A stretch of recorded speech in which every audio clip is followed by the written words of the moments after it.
अस्सलाम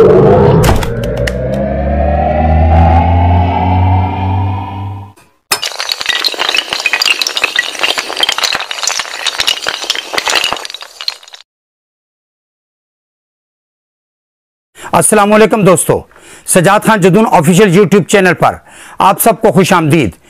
रियासत पाकिस्तान इस्लाम के नाम पर मुआरज़े वजूद में आई, जिसका मतलब यह है कि इस्लाम जिस तरह अमन और दूसरों के हुकूक की ज़मानत देता है, बिल्कुल इसी तरह पाकिस्तान के नाम पर वजूद में आने वाली मुमलिकत में सबके हुकूक और अमन को बरकरार रखना ज़रूरी है। इसीलिए कायदे आज़म मोहम्मद अली जिन्ना रहमतुल्लाह अलैह ने 11 अगस्त 1947 को कानून साज असम्बली से खिताब करते हुए वाज़े किया कि हुकूमत गैर जानिबदार और सब कौमियतों को साथ लेकर चलेगी, मजहबी आज़ादी होगी, कानून की अलमबरदारी होगी, सबके साथ बराबरी का सलूक किया जाएगा, तमाम शहरियों की जिंदगी, जायदाद और मजहबी एतकादात की हिफाजत रियासत का काम होगा। कायद का कानून साज असम्बली से खिताब दो बातों की तरफ इशारा करता है। नंबर 1, मुल्क पर कानून की बालादस्ती, यानी कोई चाहे कितना ही बाइख्तियार हो कानून के ताबे होगा। नंबर 2, सबके साथ एक जैसा सलूक होगा, चाहे जिस कौमियत या मजहब से उसका ताल्लुक हो। अब इन दो वाज़े बातों का बगौर मुशाहिदा किया जाए तो यह नतीजा निकलेगा कि हम कायद के फरमुदात पर अमल करें तो मुल्क में हर तरह से अमन और सुकून कायम हो जाएगा। जो बात मैं पहले अर्ज कर चुका हूं कि मुल्क बनाने का वाहिद मकसद अमन ही है, तो गलत ना होगा। जब आप मजहबी आज़ादी नहीं देंगे, बराबरी का सलूक नहीं करेंगे, तो रियासत में यकीनन फसाद ही बर्पा होगा और नतीजा मजीद नफरत और मजीद फसाद ही निकलेगा। बदकिस्मती से क़याम पाकिस्तान के 13 माह बाद कायदे आज़म का इंतकाल हो गया। यूं मुमलिकत की सारी जिम्मेदारी वजीर आज़म लियाकत अली खान के कंधों पर आ गई और फिर 16 अक्टूबर 1951 को रावलपिंडी में उन्हें गोली मार दी गई। उनके कत्ल के बाद उन सब सांपों ने अपने फन बाहर निकाल लिए जो कायदे आज़म और लियाकत अली खान की वलवला अंगेज शख्सियत के सामने हमेशा बेबस रहे। उसके बाद से आज तक 20 सदूर और वजीर आज़म गुजरे, उनमें वो सब खामियां मौजूद थीं जो किसी खुद परस्त शख्स में होती हैं।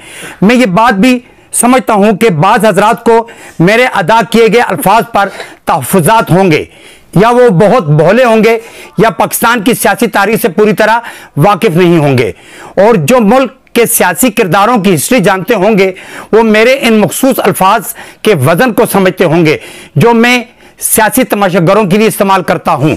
बात हो रही थी मुल्क को पुरसुकून और मोहब्बत का गहवारा बनाने की, तो हमारा वतन मोहब्बतों का गहवारा क्यों ना बन सका, जिसकी असल वजह दूसरों के हुकूक गस्ब करना और कानून की बालादस्ती को मजरूह करना है। आज मुल्क का हाल देख लें, हर तरफ अफरा तफरी, इंतशार, लूट मार, कत्ल गारतगरी का बाजार गर्म है। मुल्क के किसी भी शोबे या हिस्से में आपको रवादारी, खुलूस, बुर्दबारी नजर नहीं आएगी। इसी तरह अपने इलाकों, खानदान और गिरानों की हालत भी देख लें, हर तरफ लड़ाई, झगड़े, ताने, इल्जामात और बेचैनी फैली दिखाई देगी। जब कौम की रहनुमाई के दावेदार खुद बरसहा बरस से कानून शिकनी और हुकूक पर डाका डालने में लगे हुए हैं, तो उनके ज़ेर साया आवाम भी वही कुछ करेंगे। अगर किसी कौम के रहनुमा इंसाफ पसंद और ईमानदार हों तो कौम भी वैसा ही किरदार अपनाएगी। दोस्तों, एक तरफ सियासतदानों के टोले सड़कों और मैदानों में औदम मचा रहे हैं, दूसरी तरफ तहरीक लब्बैक के कारकुनान लाहौर से इस्लामाबाद का सफर जुलूस की शक्ल में जारी रखे हुए हैं। हिज़्ब इख्तिलाफ की सोच और किरदार तो अपनी जात तक महदूद हैं।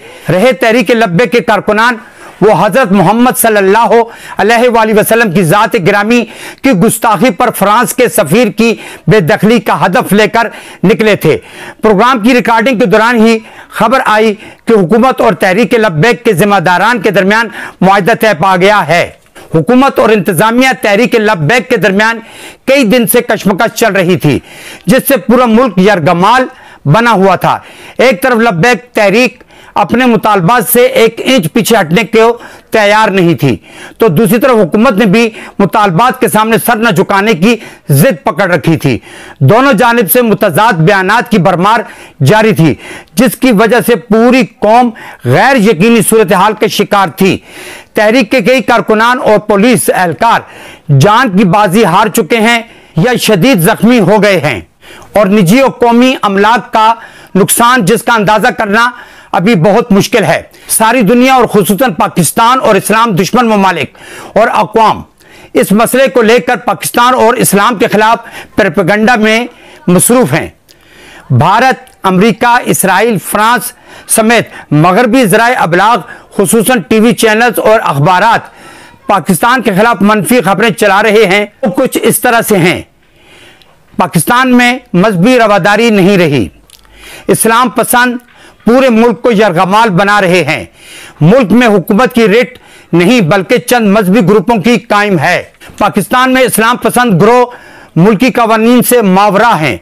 इस्लाम पसंद जत्थों ने कानून नाफिज करने वाले इदारों और एहलकारों को यरगमाल बनाकर साथ साथ उनको कत्ल करना शुरू कर दिया है, जिसकी वजह से अब तक सैकड़ों हलाकतें हो चुकी हैं। पाकिस्तानी हुकूमत शरपसंदों के सामने बेबस। पाकिस्तान के हालात कशीदा।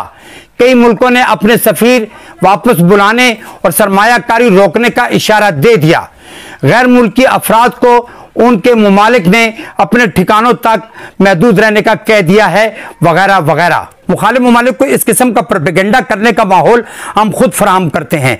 ना हमारे मुल्क के हुक्मरान गैर मुस्लिम हैं और ना आवाम, तो फिर इस हद तक गुजर जाने और कानून शिकनी की जरूरत हमें क्यों दरपेश होती है? हमारी बात हरकत मुल्की इस्तेहकाम और सलामती के लिए खतरनाक हैं। दीगर अक़वाम के सामने मजहब इस्लाम का इमेज खराब करने की जिम्मेदार भी हम खुद हैं। हुक्मरानों की तरह बाज़ मजहबी जमातें भी अपने मकासद की तकमील के लिए मजहब और मजहबी अहकामात और रवायात को इस्तेमाल करते हैं, जिसकी तरफ मैं बाद में आता हूँ। इससे पहले मैं हुकूमत से यह सवाल करता हूँ, जिस तहरीक को आपने कालेदम करार दिया था और उसके रहनुमाओं के नाम फोर्थ शेड्यूल में डाल दिए, उनसे मुज़ाकरात आखिर क्यों? अगर तहरीक लब्बैक वाले आपकी नजर में दहशतगर्द हैं तो उनके नाम फोर्थ शेड्यूल से निकालने, उन पर कायम मुकदमात खत्म करने और उन्हें रिहा करने की जरूरत किस कानून के तहत आपको पेश आई? इस तरह तो हुकूमत ने तस्लीम कर लिया कि वो दहशतगर्दों से ब्लैकमेल हो जाती है। और जैसा कि आपने तस्लीम किया कि तहरीक लब्बैक दहशतगर्द तंजीम नहीं रही, तो फिर आपने भी कानून से तजावुज़ किया है और इस तरह हुकूमत भी मुजरिम है। अब मैं आता हूं अपनी उस बात की तरफ कि सियासी और मजहबी जमातें अपने अगराज के लिए मजहब को इस्तेमाल करती हैं, तो तहरीक लब्बैक ने भी इस बार कुछ ऐसा ही किया है। तकरीबन 2 हफ्ते तक मुल्क को सिर्फ इसलिए यरगमाल बनाए रखा कि फ्रांसीसी सफीर को मुल्क बदर कर दिया जाए। ये वो नारा था जो तहरीक कई माह से बुलंद कर रही थी और तकरीबन सारी कौम इस नारे में तहरीक लब्बैक की हमनवा थी। सूबाई और कौमी असम्बलियों के सेशन के दौरान TLP की हमायत में जज्बाती तकारीर भी की जा रही थी और मुल्क की सियासी और मजहबी क़यादत भी लब्बैक तहरीक के मुतालबे की हमायत कर रही थी। और यहाँ ये भी आपके गोश गुजार कर दूं कि यह हुस्न इत्तफाक था या मनसूबा बंदी। एक तरफ तमाम सियासी जमातें महंगाई को लेकर हुकूमत के खिलाफ सड़कों पर निकल आई, दूसरी तरफ अचानक TLP भी मैदान में हुकूमत के खिलाफ कूद पड़ी। बात हो रही थी TLP के नारे की कि फ्रांसी सफीर को फौरन मुल्क बदर कर दिया जाए, लेकिन मुआहदे के बाद एक भयानक इंकिशाफ हुआ जिसका अंदाजा कुछ चीदा चीदा शख्सियात को था, लेकिन मुआहदे के बाद अब तस्दीक भी हो गई है। TLP का एहतजाज फ्रांसीसी सफीर की मुल्क बदरी के लिए नहीं बल्कि तहरीक के सरबराह साद रिजवी की रिहाई, तहरीक लब्बैक से कालेदम का लेबल हटाने, गिरफ्तार कारकुनों के मुकदमात खत्म करने वगैरह के लिए था। और मुझ समेत करोड़ों आवाम तो ये समझकर TLP की हमायत कर रहे थे कि मुजाहरे और मार्च सफीर की मुल्क बदरी के लिए हो रहा था, जब हुकूमत को ब्लैकमेल होकर घुटने टेकने ही थे और TLP को सफीर की मुल्क बदरी से दस्तबरदार होना ही था। मुल्क में इस दर्जा का फसाद क्यों बर्पा किया गया? बल्कि बेहतर तो यह था कि यही मुफ्ती मुनीबर रहमान साहब और बशीर फारूकी साहब हुकूमत या एस्टेब्लिशमेंट से राब्ता करके बीच का रास्ता निकाल लेते, जैसा अब इन साहिबान के तुफैल हुआ। जब इतनी तोड़ फोड़ के बाद मुज़ाकरात की मेज ही सजानी होती है, तो फिर वक्त के हाथ से निकलने का इंतजार क्यों किया जाता है? इतनी बदनामी, कीमती जानों और इमलाक के ज़िया की जिम्मेदारी किसके सर होगी? क्या किसी ने इस बारे में सोचा? क्या हुकूमती इदारों, वजीर आजम और वज़रा, दूसरी जानब तहरीक लब्बैक मुफ्ती मुनीब और बशीर फारूकी साहब ने मरने वालों के वर्सा के दर्द को भी महसूस किया। दूसरों को रवादारी, आमन और सलामती, कानून की पासदारी का सबक देने वाले किसी भी मसले पर इस कदर जज्बाती क्यों हो जाते हैं कि अपनों के खून से ही दामन तर कर लेते हैं, अपनों पर ही गोलियां चला देते हैं और रास्ते में आ जाने वाली हर रुकावट को आग लगा देते हैं। एहतजाज हर मुल्क में होते हैं, लेकिन कौम और मुल्क को बर्बाद करने की जिम्मेदारी सिर्फ हमारी है। अगर TLP मोहम्मद सल्लल्लाहु अलैहि वसल्लम की शान के लिए लड़ती और अपने मौक़िफ़ से न हटती तो हम ये नुकसान बर्दाश्त कर लेते, लेकिन अफसोस दिखाया दायां हाथ और मारा बायां हाथ। दोस्तों, मेरे पास इससे आगे और कोई अल्फाज नहीं है कि मैं अपने जज्बात का इजहार कर सकूं। मैं अब आपसे इजाज़त चाहूँगा। अगले प्रोग्राम तक के लिए इजाज़त दीजिए। अल्लाह हाफिज़।